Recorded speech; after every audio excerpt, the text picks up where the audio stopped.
temos entrevistas com os irmãos Duffer a respeito da quinta e última temporada da série Stranger Things. A primeira delas é do The Hollywood Reporter, eu traduzi e trouxe agora para vocês. A matéria começa da seguinte maneira: por dentro do final de Stranger Things, os irmãos Duffer respondem a maior pergunta que estava queimando na mente dos fãs. Como o público deve interpretar o destino de Eleven? Existe uma porta aberta para explorar mais Hawkins no futuro?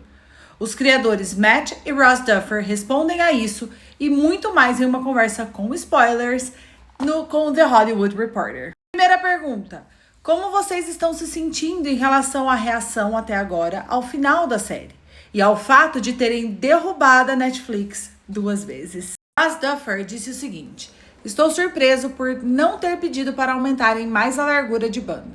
Eu deveria ter pedido. Estamos nos sentindo muito bem. Foi muito divertido porque fomos ao Americana, na Califórnia, ontem à noite e assistimos com um monte de fãs.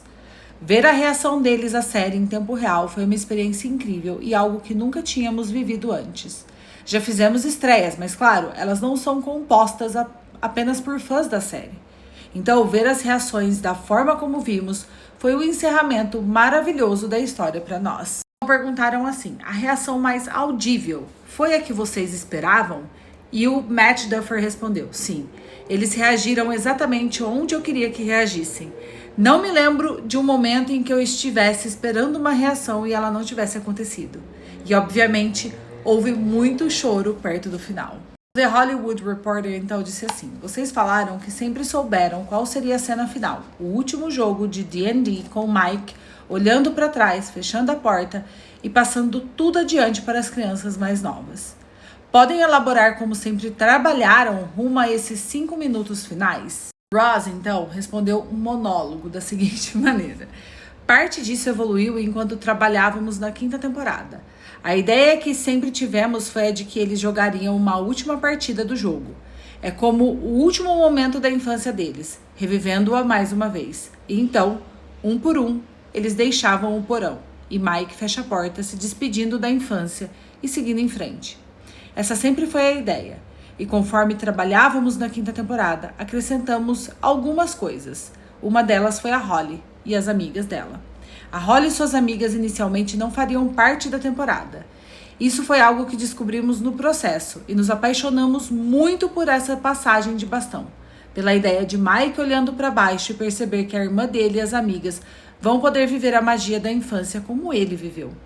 Esperamos que não de forma tão traumática, embora a Holly já tenha tido uma infância um pouco traumática.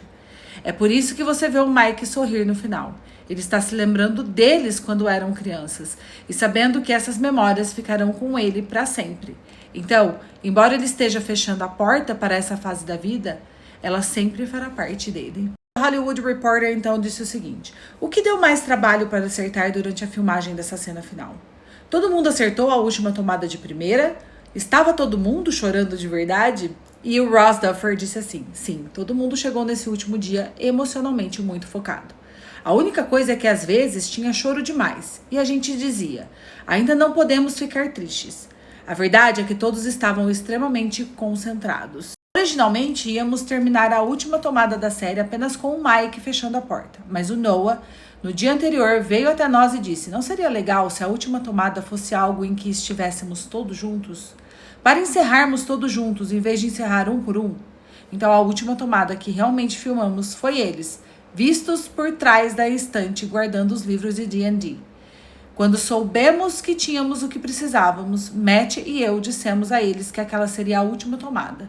Acontecesse o que acontecesse. Essa tomada não entrou porque tinha choro demais. Matt Duffer então disse assim: foi uma sugestão brilhante do Noah.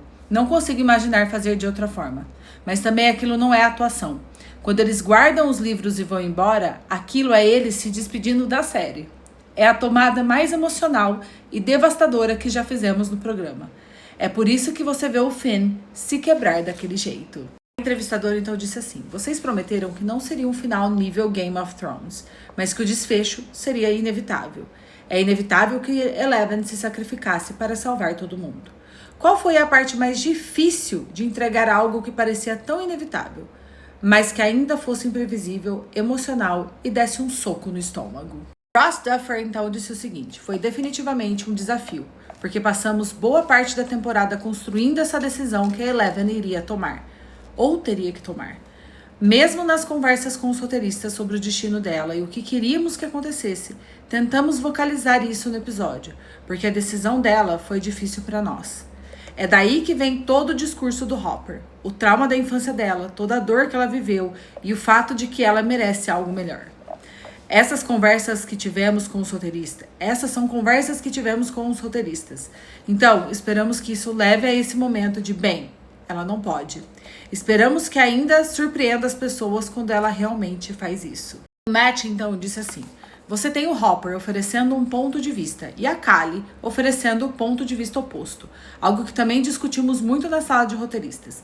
Como essa história realmente termina? Se a Eleven ainda está viva? Então surge a pergunta: existe uma versão intermediária disso? Chegamos à ideia de que poderia haver uma versão intermediária, mas isso é real ou não? Não sabemos. Se soubéssemos, ou se o Mike soubesse, então todo mundo estaria em risco e o sacrifício dela não significaria nada. Matt então continuou dizendo assim: criamos a Eleven há 10 anos, trabalhamos com a Millie por 10 anos. Somos muito protetores com ela, foi muito difícil. Sei que somos criticados por não matar mais personagens, mas Ross e eu amamos esses personagens e esses atores. Parecia um ato extremamente corajoso e valente da parte dela. Ela está impedindo que o que aconteceu com ela aconteça com outras crianças. O que o Hopper descreve é real, aconteceu com ela e aconteceu com a Kali. É por isso que quando o Hopper faz aquele discurso, você vê o quanto ela está sofrendo e por que a Kali se tornou quem se tornou. Por causa do que passou na infância. A Eleven quer garantir que isso não aconteça com nenhuma outra criança. Quando a Kali mostra aquelas mulheres grávidas, você está vendo o que eles pretendiam fazer. Ou melhor, pretendem fazer. Fabricar em massa crianças como ela, usando o sangue dela. É isso que ela quer impedir. Ela quer dar a outras crianças a chance de ter uma vida diferente da dela. A entrevistadora então disse assim: vocês deixam em aberto para interpretação, mas nas conversas com a Millie, vocês escolhem acreditar no grupo? Eles terminam dizendo: eu acredito. Matt, Ross e Millie também dizem eu acredito? Ross Duffer disse o seguinte: não sei se queremos dizer, obviamente. Tivemos essas conversas com a Millie e cada um de nós tem a sua própria interpretação. Tenho medo de que se eu disser, isso tire algo da experiência. Queremos muito que o público tire suas próprias conclusões. Matt então disse assim: você não pode escrever com ambiguidade total. Você escreve a partir de um ponto de vista específico porque o personagem não sabe. A Max não sabe, certo? Os personagens não sabem porque não podem saber. E o público não pode saber. Porque isso colocaria a Eleven em perigo e o sacrifício dela não teria valor. Existe um propósito em não saber.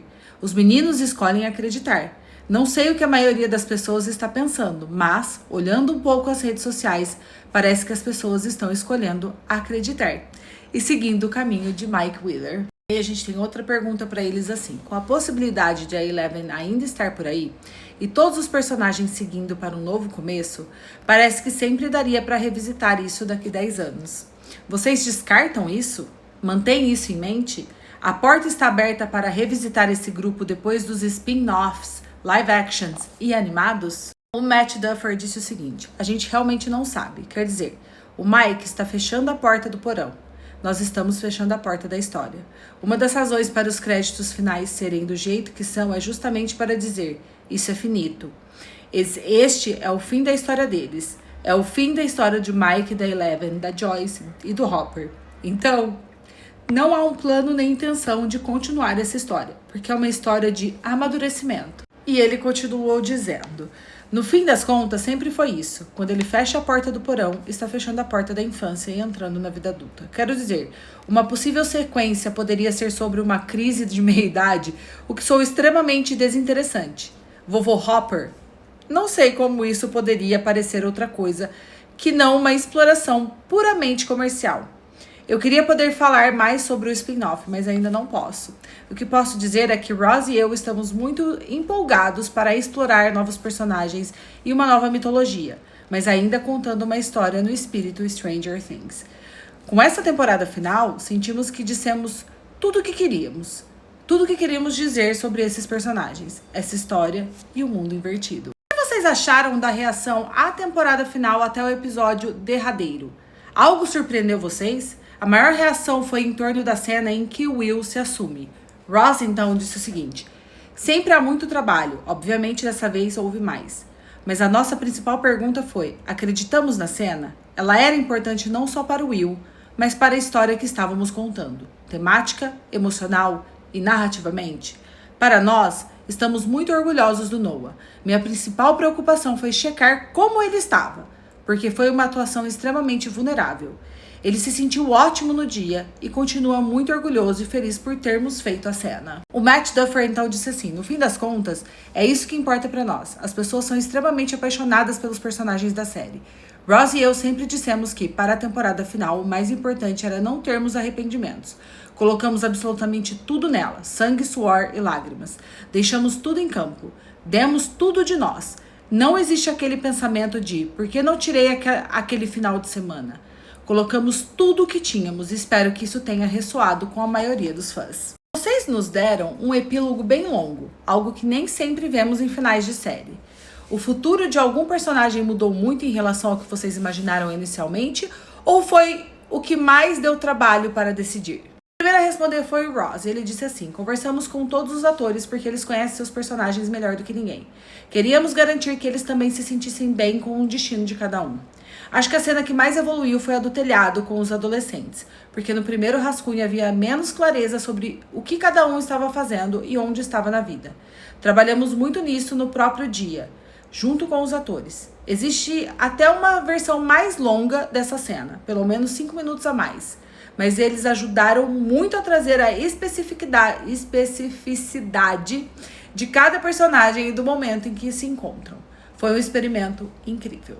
Matt Duffer então disse assim: de forma geral, no que diz respeito ao final, o mais importante para mim e para o Ross era que funcionasse e fosse emocionalmente para nós que escrevemos a série por 10 anos. Mas também que ressoasse com os atores que viveram esses personagens intensamente. O fato de ter ressoado tão profundamente e de todos estarem tão felizes com isso significa mais para nós do que qualquer outra coisa. Vocês têm Tales, a série animada e o spin-off live action. Há mais alguma coisa que já possa compartilhar sobre o futuro da franquia? O Matt Duffer disse o seguinte: já me pressionaram a revelar isso, então vou contar. Existem perguntas em aberto sobre a rocha e de onde ela veio, na história do Henry no final, sobre o cientista e tudo mais. Já dissemos que há algo no final que se conecta ao spin-off. O spin-off não é sobre pedras ou mineração, mas esse é o fio solto que ainda não foi amarrado e que será amarrado. No fim das contas, como já dissemos antes, trata-se de uma mitologia totalmente nova. O spin-off se conecta e vai responder algumas dessas perguntas pendentes. Não é especificamente sobre o Devorador de Mentes ou o Mundo Invertido, mas esperamos que traga respostas, ao menos para as questões ligadas às memórias do Henry. E aí a última pergunta foi a seguinte: Henry justificou suas crenças no final em meio a um desfecho esperançoso. O que devemos tirar da história de Vecna e Henry? O que vocês esperam que o público reflita? E o Ross Duffer finalizou essa matéria dizendo assim: é uma história muito trágica. A atuação do Jamie é inacreditável. Dá pra ver que ele não nasceu uma criança má. Você o vê olhando para o próprio eu mais jovem e reconhecendo aquela inocência. E quando ele perde essa inocência, quando Will tenta alcançá-lo e o Henry escolhe não ouvir, não se desculpar nem reconhecer que errou, essas foram escolhas dele. Ele não foi manipulado. Fiquem abertos se ele foi ou não foi manipulado, ou se tinha uma visão mais inocente e ingênua do mundo, e o Devorador de Mentes lhe mostrou outra perspectiva, mudando-o. E o Ross ainda continuou dizendo: ele já estava longe demais por ter matado cerca de 20 crianças. Ao admitir que estava errado, como alguém vive com isso? Ele se vê obrigado a sustentar sua própria narrativa porque reconhecer o erro seria doloroso demais? Essas são as perguntas que surgem, e as mesmas que o Jamie fez para si mesmo. Ele trabalhou muito na história de fundo do Henry. Deixa aqui pra mim nos comentários o que vocês acharam dessa entrevista gigantesca do The Hollywood Reporter. Daqui a pouco tem mais uma entrevista pra vocês. Então, como sempre, não esquece de curtir, comentar, compartilhar, repostar, salvar esse vídeo e me seguir. Beijos!